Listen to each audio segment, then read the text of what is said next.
program is supported by Protect Plus Gold, a broad-spectrum disinfectant, kills 99.9% of disease-causing germs and works in 10 minutes.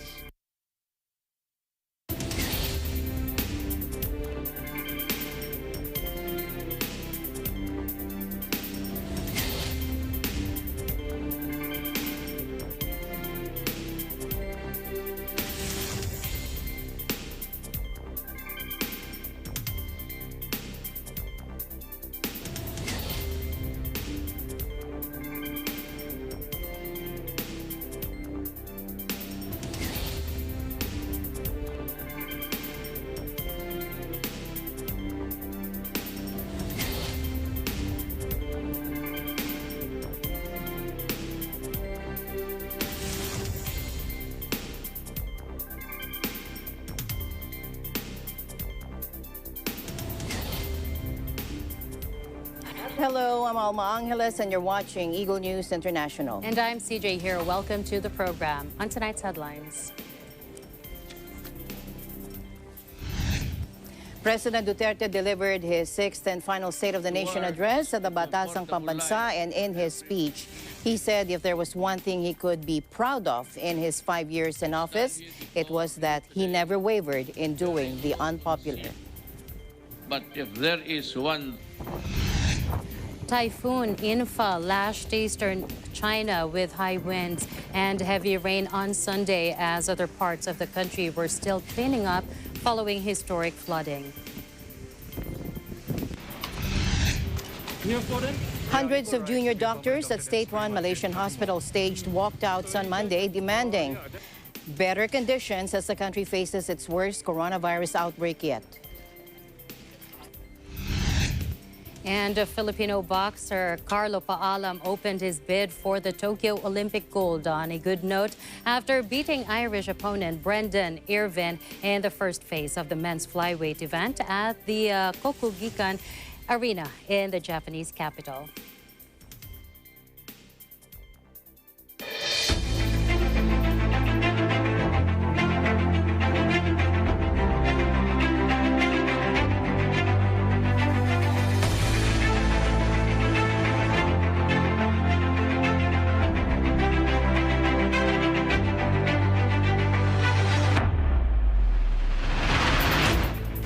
President Duterte delivered his sixth and final State of the Nation address at the Batasang Pambansa today, and in his speech, he said if there was one thing he could be proud of in his 5 years in office, it was that he never wavered in doing the unpopular. President Duterte, is the first president from Mindanao and the oldest to be elected president of the Philippines. Let's listen in.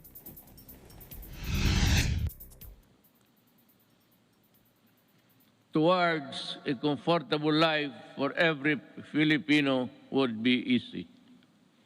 Indeed, the past 5 years have truly been challenging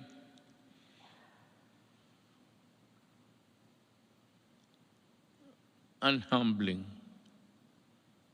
I stand here before you today bearing no conceit, but if there is one thing that I could be proud of, is that not once did I waver in doing the unpopular, even if it meant upholding the greatest good for the greatest number. President Duterte has maintained high approval and trust scores despite the coronavirus pandemic for over a year now, according to the latest survey by a political consultancy firm. Publicus Asia Incorporated, in its July 13 to 19 poll, found that 58% of 1,500 Filipino respondents approve Duterte's work performance, while 55% continue to trust the chief executive. The pollster conducted an independent and non-commissioned survey. President's approval and trust ratings, however, declined from 65% and 55% respectively.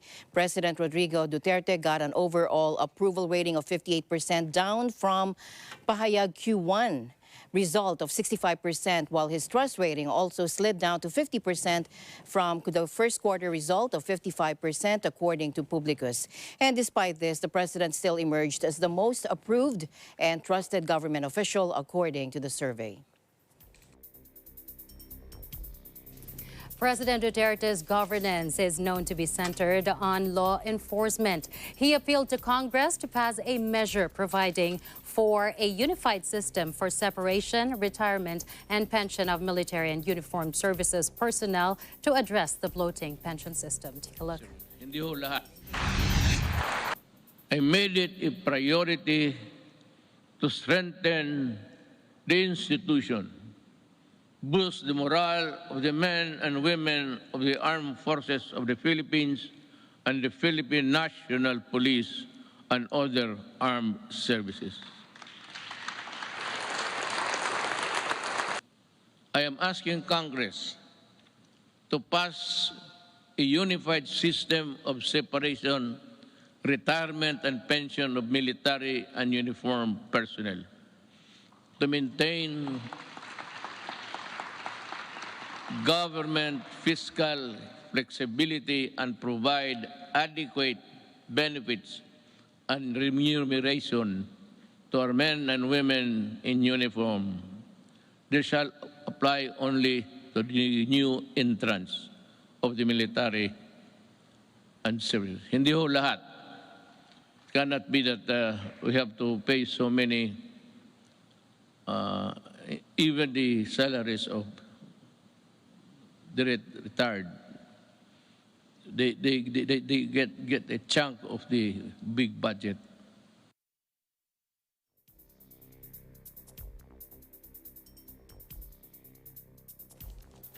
Now, as the 18th Congress and the Duterte administration enter their last year, the leadership of the House of Representatives vowed to make one last big push for the passage of measures providing President Duterte additional authority to combat the COVID-19 pandemic. In his speech at the opening of the third and last regular session, Speaker Lord Alan Velasco highlighted that the House has fully supported the legislative agenda of the Duterte administration. Take a look. 5 years hence, we can see how the Filipino people continue to put their trust and confidence in President Duterte.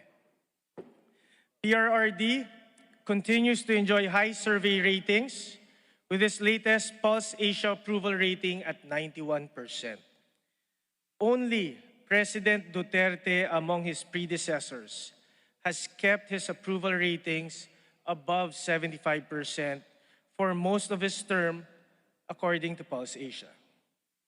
We, in the House of Representatives, fully supported the legislative agenda of this administration, passing laws that promoted economic development, strengthened the administration of justice and the rule of law, enhanced the protection of labor and social welfare, improved the quality of and increased access to education and information, enhanced our health and emergency response system, and strengthened our political and governmental institutions. In what can be seen as a defining moment in our lives as politicians and public servants, we chose to keep the legislative mill running even during the height of COVID-19 community lockdowns. We approved much-needed emergency pandemic response measures, and despite some political challenges, we managed to pass the 2021 budget on time. Salamat po sa inyong lahat. We decisively passed laws which granted the President additional authority to combat the COVID-19 pandemic in the Philippines, including Bayanihan 3, a third economic stimulus measure to further boost our pandemic response and directly provide assistance to our kababayans who are most in need of help.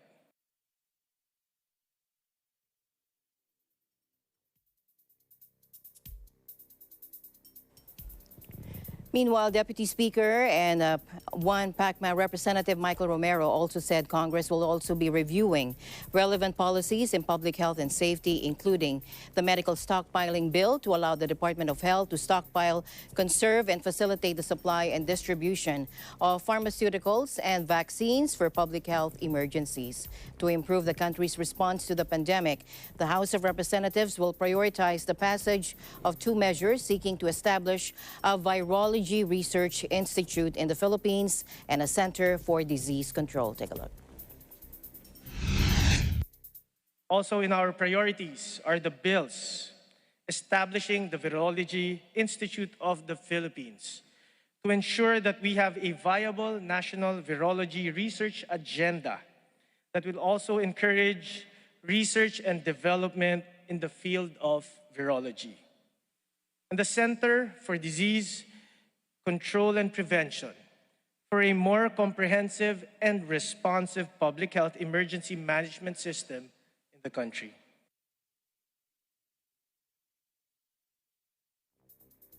Control will serve as the country's principal health protection agency, tasked to prevent, protect, and manage the spread of diseases and other health threats originating domestically and internationally.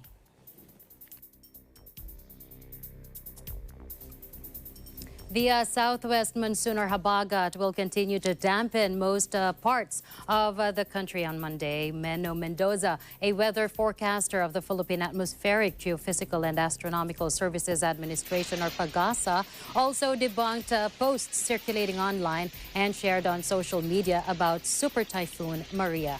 Mendoza said that is untrue. There will be no weather disturbance for the next 2 to 3 days, but the southwest monsoon will still bring rains.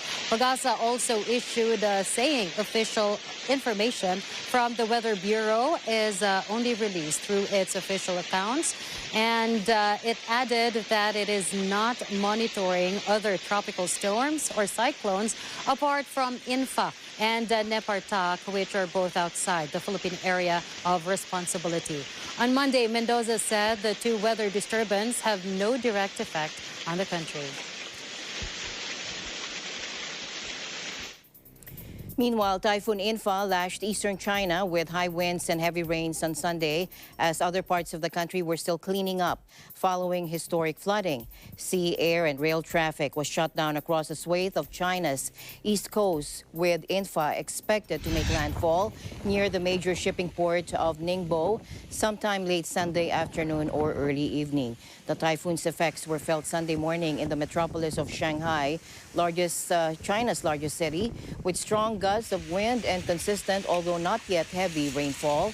Although all inbound and outbound flights were canceled Sunday for the city's two international airports, as were dozens of scheduled trains. Activity at the ports of Shanghai and Ningbo, two of the world's largest, was also shut down. Some public attractions in Shanghai and other cities, including Shanghai Disneyland, were closed, and residents were warned to avoid outdoor activities. Torrential downpours dumped a year's worth of rain in just 3 days last week in the central province of Henan, killing at least 58 people. Rescuers waded through waist-deep mud in western India today to reach injured residents and start a massive cleanup after heavy monsoon rains triggered landslides and floods that killed 159 people. India's western coast was hit by severe rainstorms over several days, with 250,000 people evacuated from their homes in 3 states and power cut across vast areas. Experts say climate change is increasing the frequency and intensity of the annual deluge, which is critical to replenishing rivers and groundwater, but also causes widespread death and destruction. In the worst-hit state, Maharashtra, where the toll rose to 149 yesterday, officials said search operations were halted in the hillside village of Taliye, southeast of Mumbai. Some 53 bodies have been recovered in the village so far, with 17 people still missing after a large landslide washed away people and homes on Thursday. In the neighboring district of Satara, 29 people were killed in multiple landslides. Authorities were saying to restore power supply to the affected districts. And triggered by an alarming drought, the Dixie Fire in California has already destroyed more than a dozen buildings, leaving behind a trail of destruction. Take a look.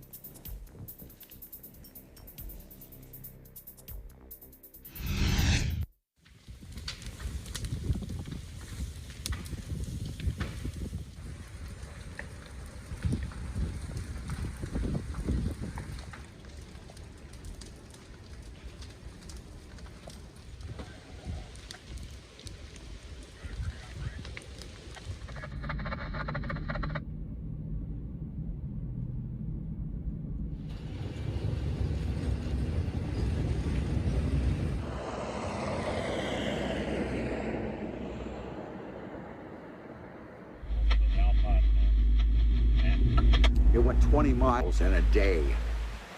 Just in a day, 20 miles. Because it started way down by the tunnels, by Cuesta Powerhouse.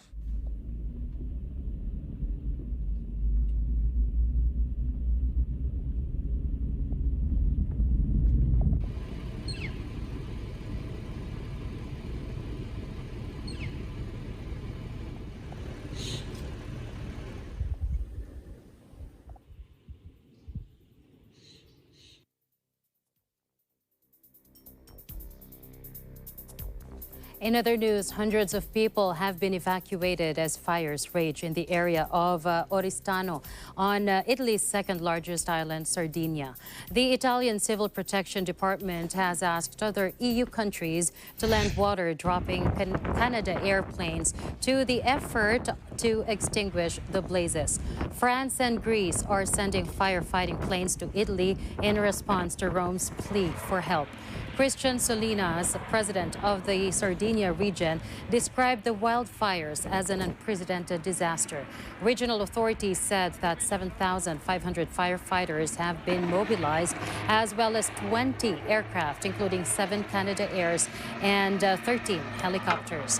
The region has declared a state of emergency and called on the government to deliver immediate financial support to repair the damage and help the affected communities to restart.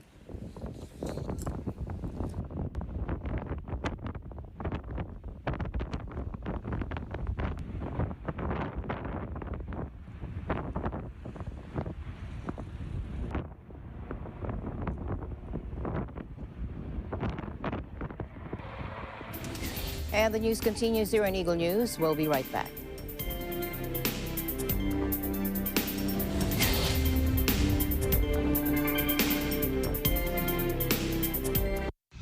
This portion is brought to you by North Luzon Express Terminal. Protect yourself and loved ones. Use Protect Plus Gold, a broad-spectrum disinfectant that kills 500 strains of bacteria, fungi, and viruses such as coronavirus and other disease-causing microorganisms. Also potent against viruses in pets. It kills 99.9% of disease-causing germs and works in 10 minutes. Dissolve 1 teaspoon in 1 liter of water. Apply on areas for disinfection or use it for misting. Protect Plus Gold. Mula noon hanggang ngayon, gabay natin ang MTRCB ratings sa matalino at responsableng panonood.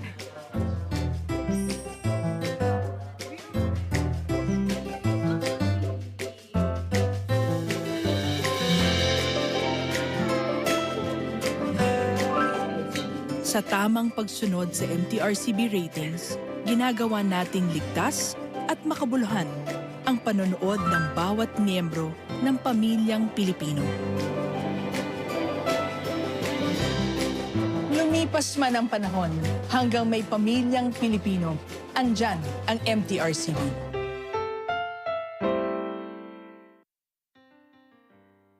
Malalayong lugar ang kanilang narating para maghanap buhay. Tulungan ang pamilyang iniwan sa sariling bayan. Yan ang ating mga overseas Filipino worker. Pero dahil sa di pangkaraniwang pangyayaring hatid ay krisis, may ilan sa kanilang nagpasyang umuwi. Pinagyaman ang sariling lupain, nagtayo ng negosyo na kasama sa puhunan ang sipag at tiyaga. Ang mga OFW, maraming sakripisyo, ninanais maging kapaki-pakinabang maging sa kanilang pagbabalik bansa. Sapagkat ang ating mga bagong bayani, Pilipino pa rin sa puso at damdamin. Innovation, digital disruption, globalization. Startups, micro, small, and medium enterprises, as well as large corporations, all face interesting challenges in the market today. Peek into the world of exciting opportunities and partnerships to drive growth with the latest business news and information. We are open for business. Your weekly dose of entrepreneurial inspiration to update you on the latest developments in the world of business. Get up close and personal with CEOs and thought leaders to help you discover valuable insights. Sharpen your instincts for smart decision-making with the latest markets and economic trends, disruptive ideas, global innovation, social entrepreneurship, and other leading-edge business ideas. Join the conversations to create a more vibrant environment for entrepreneurship. Catch Open for Business, from vision to action.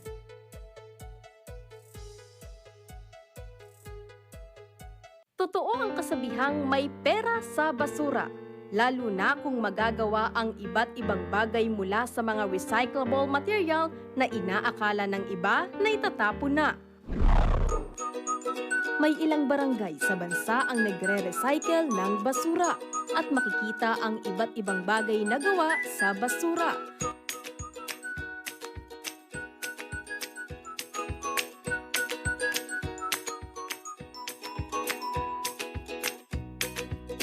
Mga dekorasyon sa bahay,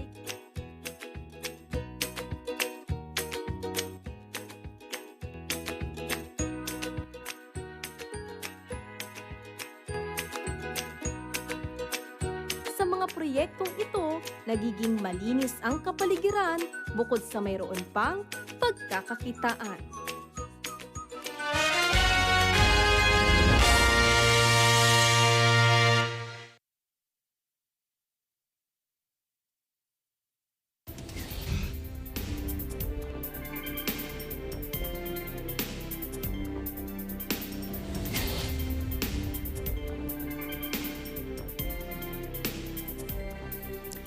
Welcome back. Hundreds of junior doctors at state-run Malaysian hospitals staged walkouts today, demanding better conditions as the country faces its worst coronavirus outbreak yet. Take a look. You're for them? Yeah, equal rights to be a permanent doctor. That's pretty much it. Nothing more. So you guys are... Yeah, that's not within our say, but we would definitely not be here if we were treated fairly. Yeah. Local media reported that several hundred participated across the country, but some doctors complained that they were threatened by police and senior hospital staff in a bid to halt the protests. And those involved said senior doctors took over their duties before they walked out to ensure that patient care wasn't jeopardized. Malaysia is currently battling its most serious outbreak yet, driven by the highly contagious Delta variant. And officials have reported over 1 million cases and about 8,000 deaths. There are over 23,000 doctors on these contracts in Malaysia, about 45% of the total medical doctors in the public healthcare system, according to official estimates. Last week, the government said it would extend junior doctors' contracts for up to 4 years in a bid to forestall the protests. In other news, the overseas Filipino worker, or OFW, who lives in Quezon City and who tested positive for the Delta variant of the coronavirus has recovered. That according to the local government today. The 34-year-old male returned from Saudi Arabia on June 24th and was booked for a 10-day quarantine in a Makati hotel. The OFW complained of itchy throat on June 28 and underwent a reverse transcription polymerase chain reaction test 2 days later. Upon confirmation of his positive result, he was transferred to an another isolation hotel in Manila, where he stayed from July 4 until he was declared COVID-free on July 11. The city government, through its epidemiology and disease surveillance unit, was informed of the result of his genome sequenced sample on Sunday night. And today, the CESU arranged for another round of swab tests for the OFW, as well as his family members who are considered close contacts. Pending the result, the OFW and the others swabbed are under strict home quarantine. The QC government is also coordinating with another local government resident who works in a factory in the city and tested positive for the Delta variant. His pregnant wife likewise tested positive twice for COVID-19. Based on available information, the factory worker experienced shortness of breath, cold, fever, and a sore throat on July 4. He tested positive on July 5 and was immediately admitted to the Philippine General Hospital until he was discharged on July 18. His wife, who was asymptomatic, was tested on July 8 and yielded a positive result on July 9. She tested positive again on July 17. The couple is staying at a QC or Quezon City quarantine facility until the end of this month. Mayor Joy Belmonte said the city government is capable of handling the case. To Indonesia now, where small shops, street-side restaurants, and some shopping malls reopened in coronavirus-battered Indonesia Monday after the government loosened a shutdown despite warnings it could unleash another COVID-19 wave. President Joko Widodo said Sunday that a partial lockdown imposed in early July would continue until August 2, even as the highly infectious Delta variant tears across the vast archipelago nation, which has overtaken India and Brazil to become the global pandemic epicenter. But restrictions on many small businesses, including traditional markets and ubiquitous open-air eateries known as warungs, were loosened even in the worst-hit areas. Shopping malls and mosques in less affected parts of the Muslim-majority nation also got the green light to open their doors to limited crowds and shorter hours. Officers were still under shutdown orders, although there have been widespread reports of employers flouting earlier lockdown rules. The government announcement Sunday came just days after Indonesia saw its 24-hour death toll hit a record 1,566. The World Health Organization called on the country to impose tighter curbs. In other news, Malaysia's government will not extend a controversial coronavirus state of emergency beyond August 1st. Parliament convened today after a months-long suspension that sparked a widespread anger. Take a look. Kerajaan Persekutuan memutuskan tidak akan menasihatkan Yang di-Pertuan Agong untuk mengisytiharkan proklamasi darurat baru apabila tamat 1 Ogos tahun 2021. Tetapi apa yang benar ialah kerajaan hari ini tidak berpeluk tubuh, membiarkan rakyat menderita, malah sentiasa bergerak dan bertindak. Kerajaan tepuk atap. Menyelamatkan nyawa dan kehidupan rakyat. The King in January declared the country's first nationwide state of emergency in more than half a century to fight COVID-19, following the advice of Prime Minister Muhyiddin Yassin. It allowed the government to rule by decree and suspend parliament, prompting critics to accuse Muhyiddin of using the crisis to avoid a no-confidence vote and shore up his weak coalition. Despite the emergency and a nationwide lockdown, the outbreak only worsened, fueled by the highly infectious Delta variant. Malaysia's caseload breached the 1 million mark at the weekend, and there have been around 8,000 deaths. Facing mounting public anger and pressure from the King, Muhyiddin agreed to reconvene the legislature for a 5-day sitting before the state of emergency officially ends next month. And China reported 76 new coronavirus cases, the highest daily rise since January today, including 40 domestic transmissions, prompting authorities to test millions in eastern Jiangsu province. Now, Beijing has a zero-risk approach to the virus, which emerged in the central Chinese city of Wuhan in late 2019. It locks down cities and performs mass testing whenever small clusters appear. Tens of thousands of people are under lockdown in Jiangsu's provincial capital, Nanjing. And authorities test the city's 9.2 million residents for a second time after an outbreak linked to its airport last week. Contact tracing also found 5 people who traveled through Nanjing Airport and tested positive after arriving in neighboring Anhui and 3 other provinces, sparking fears that the cluster could now lead to a fresh nationwide outbreak.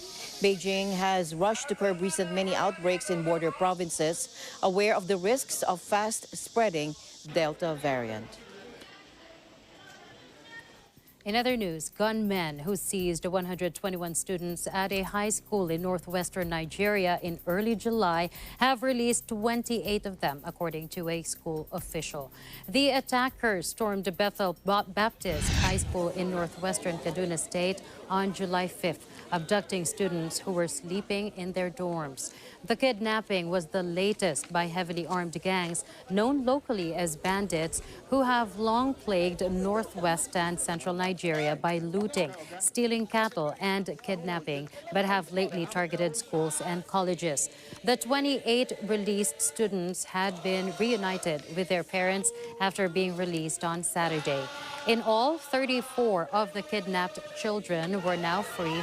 5 escaped earlier and 1 was released on health grounds, according to Hayab. Some money had been paid to the gang, he said, declining to say how much.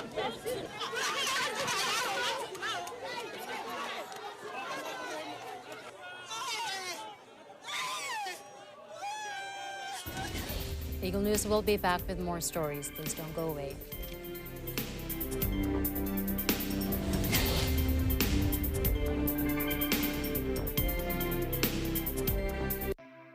Tayong mga Filipino, likas na palabati.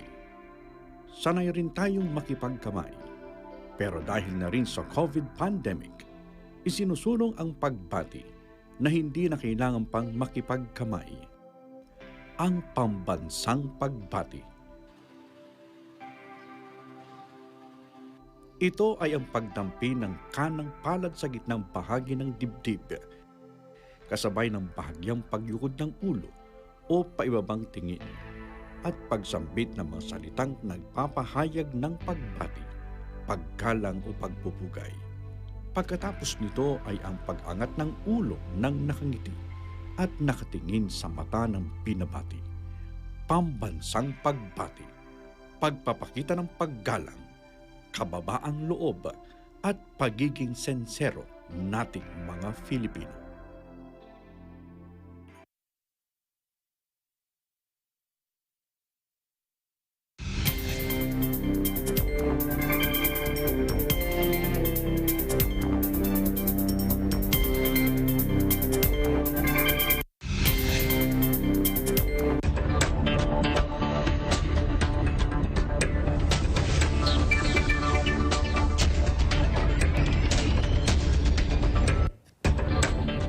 Welcome back. The Philippine Stock Exchange Index ended the day in the negative territory a few hours before the 6th and last State of the Nation Address, or SONA, of President Duterte, while the peso ended the day sideways. The main equities index shed 2.27%, or 148.13 points, to 6,372.61 points. All shares went down by 1.82%, or 73.36 points, to 3,965.15 points. All the sectoral gauges also ended lower, led by the holding firms, which fell 2.43%. Russian Prime Minister Mikhail Mishustin visited the disputed Kuril Islands and said authorities wanted to establish a free economic zone there, sparking a protest from Japan. The Kurils, which lie north of Japan's Hokkaido Island, have been controlled by Moscow since they were seized by Soviet troops in the dying days of World War II. The territorial dispute has kept the two countries from signing a peace accord that would formally end their wartime hostilities. During his visit to Iturup, the largest and northernmost island of the archipelago, Mishustin proposed exempting the islands from customs duty and reducing taxes for businesses. The Japanese Foreign Ministry issued a protest over Mishustin's visit to the Northern Territories, as they are known in Japan, and summoned the Russian ambassador. In a post on Facebook, Ambassador Mikhail Galuzin called the protest unacceptable. The head of Russia's government visits Russian regions as he sees fit, Kremlin spokesman Dmitry Peskov told journalists. In 2018, President Vladimir Putin suggested that Russia and Japan sign a peace treaty ending World War II hostilities without any preconditions.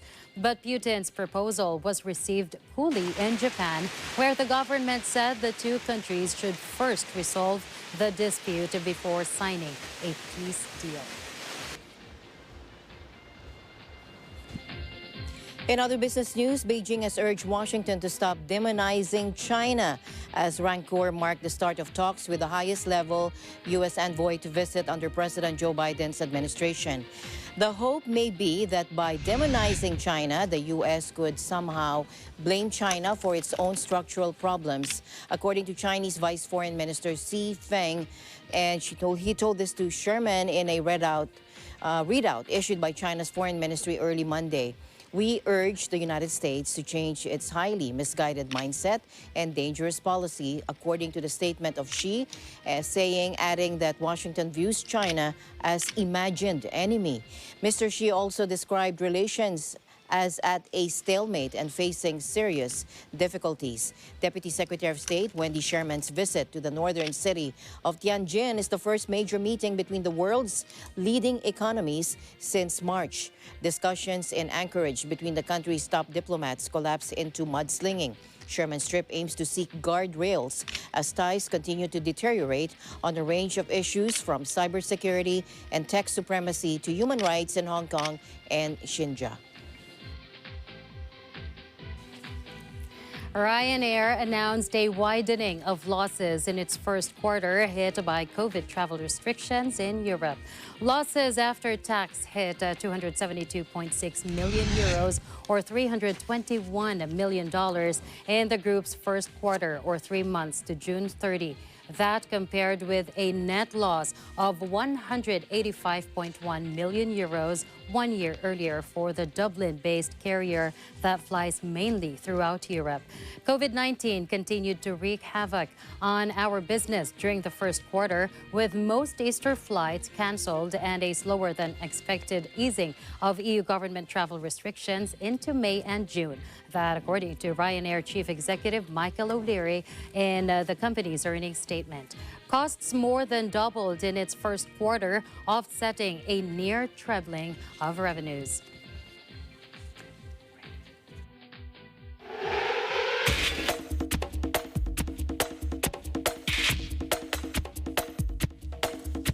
And breaking news in sports, weightlifter Heidelin Diaz wins the first Olympic gold medal for the Philippines earlier today in Tokyo. Heidelin Diaz cleared 55 kilograms, or Diaz won silver in the 53-kilogram class in Rio, and she finished fourth in the 55-kilogram category in the Asian Weightlifting Championship held this past April. Now, again, that's the first ever Olympic gold medal for the Philippines. That's after she won the women's 55-kilogram weightlifting event in the Tokyo Olympics. Again, congratulations to our first ever gold medalist in the Olympics, Heidelin Diaz. Thank you, Heidelin. You make us proud. Congratulations. And this time, Dutch tennis players Jean-Julien and Roger and Wesley Koolhof have pulled out of the Olympic men's doubles tournament today after Roger tested positive for coronavirus. This according to the International Federation. Announcing this today, Roger and Koolhof, the 8th seeds, won their opening match in Tokyo and were due to face New Zealand's Michael Venus and Marcus Daniel in the second round. Venus and Daniel will receive a walkover into the quarterfinals. The virus has cast a shadow over the Olympics with a total of 148 games-related cases in Japan so far. 16 of those are athletes. Another Filipina making us proud. Nesty Petesio pulled off possibly her biggest win so far in the Tokyo Olympics women's featherweight boxing event after eliminating top seed Lin Yuting of Chinese Taipei in their second round meeting on Wednesday at the Kogugikan Arena in the Japanese capital. Petesio surged ahead in round one with her solid shots to Lin, which were enough to impress judges Mohamed Putra Pohan, Susan Kopke, Yaroslav Renev and Mohamed Besmi to give Petesio the round. Wilfredo Vasquez saw it otherwise, however, and gave a 10-9 to Lin. In round two, however, Lin somehow bounced back and got 10 nines from Vasquez, Putra Pohan, Kopke and Besmi. Renev was still impressed with Petesio in round two and gave her the 10-9 tally. After a tight round three, Vasquez and Kopke had it 29-28 for Lin, but Putra Pohan, Renev and Besmi all gave the 29-28 win to Petesio, and the Filipina got the 3-2 split decision win. Petesio only needs to win her quarterfinal match against Tieni Arias of Colombia to assure herself of at least a bronze medal. And Filipino boxer Carlo Paalam opened his bid for the Tokyo Olympic gold. On a good note, after beating Irish opponent Brendan Irvin in the first phase of the men's flyweight event at the Kokugikan Arena in the Japanese capital today, Paalam dominated Irvin in the first round, gaining the nod of all 5 judges. Irvin somehow got his bearing in the second round, impressing judges Wolfrin Olivares and Bakit Chan and Bekpenpedov enough to give him the round, although the other 3 judges, Mohamed Besmi, Manuel Villarino, and Yaroslav Renev, still scored it 10-9 for Paalam. After 3 rounds, Bekpenpedov had it 29-28 for Irvin, but Olivares and Renev both scored 29-28 advantages for Paalam, while Besmi and Villarino both gave the Filipino pug the perfect 30 for the 4-1 split decision win. Still in another Tokyo Olympics news, home favorite Naomi Osaka stepped up her quest for Olympic gold as she eased into third round of the Tokyo Games tennis tournament with a 6-3, 6-2 win over Switzerland's Viktorija Golubic. The Japanese star was playing for the second time in as many days after her first match was put back 24 hours, with Osaka given the honor of lighting the Olympic cauldron in Friday's opening ceremony. Osaka is the highest-ranked player left in the women's draw following the shock exit of world number 1 and Wimbledon champion Ashley Barty in the first round. This is Osaka's first event since she withdrew from the French Open in May. Before arriving at the Games, Osaka had not played since May when she walked out of the French Open saying media commitments were harming her mental health. 2 more wins and Osaka will be in line for more honors in her Olympic debut, a medal. And Japan's Momiji Nishio became one of the youngest individual Olympic champions in history when she won the inaugural women's skateboarding gold at the age of 13 years and 330 days on Monday. Nishio finished ahead of Brazil's Raisa Leal, who at 13 years and 203 days could have become the youngest ever individual Olympic champion, and Japan's Funa Nakayama, 16 years old. Nishio starred in the trick section to score 15.26 and give the hosts a clean sweep of the street discipline as skateboarding makes its Olympic debut. Her performance mirrored that of Japan teammate Yuto Horigome, who won the men's title with a stunning sequence of tricks on Sunday. Skaters each have two 48-second runs on the equipment and 5 shots at a one-off trick. Their best 4 scores out of the 7 make up their final total. And finally, in our news, Ryusei Oichi looks like your average skateboarder. The baggy t-shirt, the jeans, the baseball hat, but he also skates with something else, a cane. The 21-year-old who goes by Jido has lost 95% of his eyesight because of a condition called retinitis pigmentosa. "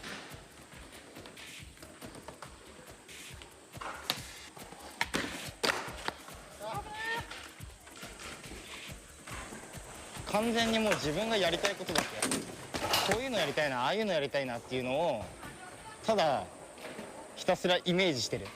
だから自分がスケボーをしているっていうことは、そのスケボーのトリックも滑り方のその内容も全部俺の頭の中の想像図が形になってるだけで、自分の中でイメージしたものだけを表現してる。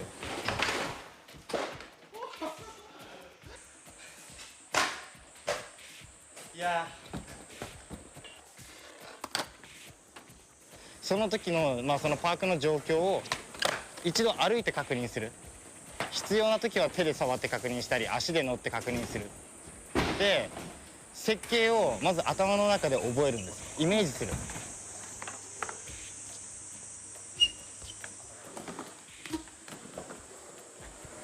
どれだけ痛くても体が痛くて辛くても、なんだろう、こう一発でいいから自分の狙ったことを決められると最高にそれが気持ちいい。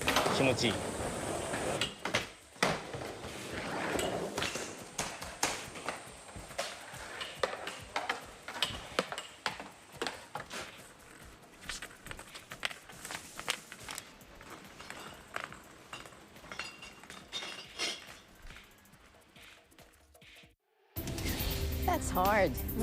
Really hard. And I can't even do it with my 2 eyes. Right. I still can't get over the fact that we now have a gold medal yes. from the Olympics. Just something interesting. 2 months ago, POC's Karen Caballero called it. She said the first gold medal for the Philippines will be by a female athlete. There you go. You got it. Maybe we'll have her on the show and interview her soon.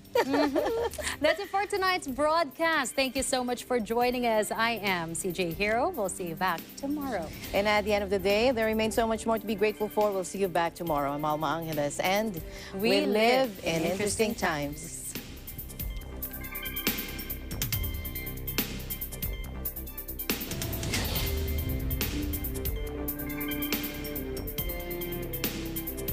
This program is supported by Protect Plus Gold, a broad-spectrum disinfectant, kills 99.9% of disease-causing germs and works in 10 minutes.